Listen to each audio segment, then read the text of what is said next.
हम करेंगे हर मजलूम की हिमायत। अस्सलामुअलैकुम, मैं हूँ हुरैन फातिमा और आप देख रहे हैं हिमायती न्यूज HD चैनल। नजर डालते हैं आज की अहम खबरों पर। जाम शुरू से फ़हीम अहमद राय की रिपोर्ट। कोटरी साइड में 52 पुलिस अफसरान के बेटे नशे में धुत होके रात गए होटलों में बदतमीजी करने लगे। SSP जाम शुरू ने नोटिस ले लिया।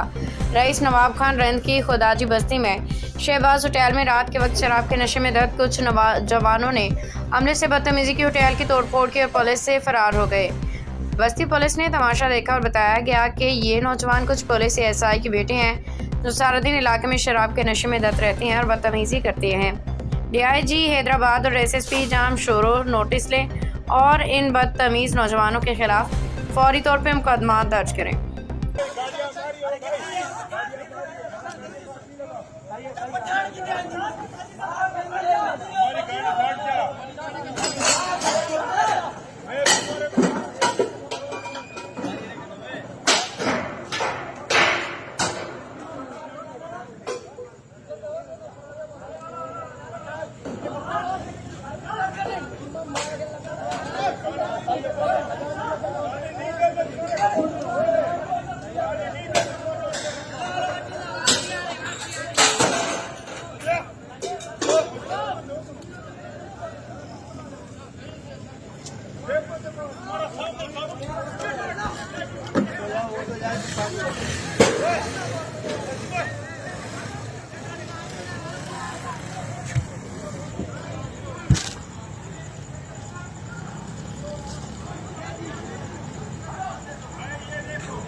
बाखबर रहिए हर जगह हर वक्त, जानिए मुल्की और गैर मुल्की हालात और वाकयात यकीन के साथ।